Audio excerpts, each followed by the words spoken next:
India has struck back 12 days after the Pulwama attack. We are joined by Hindustan Times executive editor Shishir Gupta for more.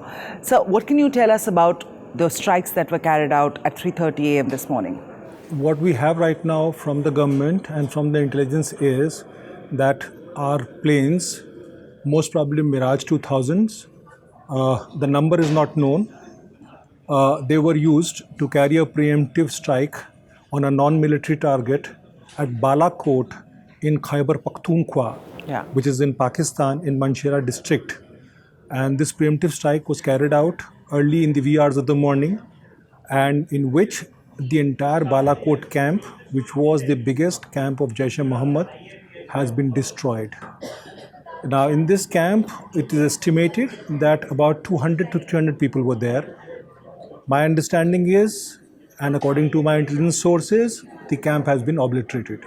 Yeah, Pakistan on its part has obviously come out with statements from various people, including the police, a very highly placed police official in Balakot, saying that, you know, they've gone and visited the site and there were no bodies. It was just a densely populated hilly area. Is this a face-saving effort which is now being done from the side of Pakistan? See, if you admit to the strike, then you have to admit that you will have to retaliate. Right. And if you have to retaliate, you will have to retaliate in a full spectrum retaliation, which is not possible at this particular point of time. And remember, the strike is on terrorist camps. The strike is not on a civilian target. The strike is not on an innocent. The strike is not on a military target. It's a non-military preemptive strike that has taken place. How do you think the world community is going to view this, you know, the preemptive strike across because there is a lot of noise that Pakistan is going to create about India coming inside, because remember, this is not POK, this is inside Pakistan, the Indian Air Force striking inside Pakistan. So obviously Pakistan is going to go to the, a lot of international pressures they're going to try and swing the narrative in their favor. How do you think it's going to play out in the international community? See, the fact of the matter is this, that India has the right to defend. And when they were expecting more attacks to come, like the Foreign Secretary said in the briefing today, they were expecting more Jaish-e-Mohammed strikes to come. They have a right to preempt these strikes rather than take casualties on their own. Right. Remember, the paradigm in India has changed after the Uri attacks. In Uri attacks, it was made it very clear that it's not about whether I'm going to strike or not strike. It's about I am going to strike, timing and place I will decide. That's the change.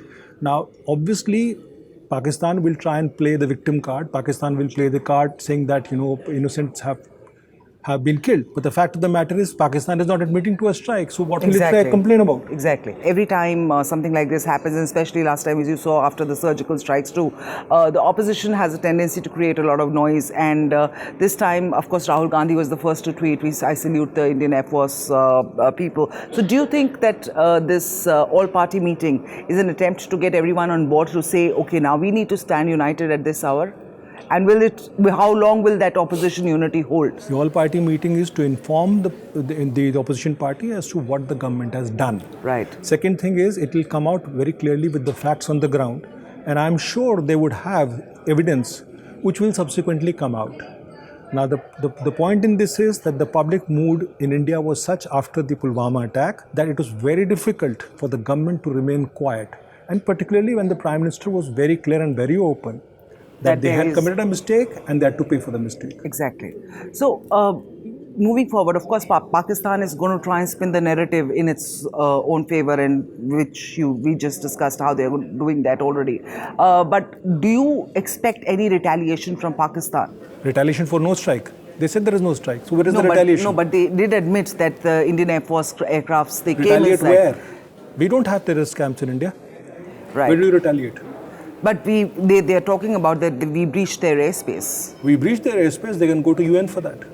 Right. So you think there is no... So this is all a narrative that they are building. The chances of a retaliation are only possible when you admit to a strike, when you admit to civilian casualties, when you admit to innocents being killed, when you admit to the fact that it is actually not the Indian government, but somebody else has done it.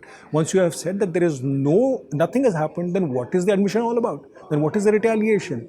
Right. You tell me, what is the retaliation for? So going forward, you feel that... You can't first say that, there was nothing and then you retaliate. Right. Thank you so much, sir. Thank you for joining us. So we'll keep you posted with more updates and keep watching Hindustan Times.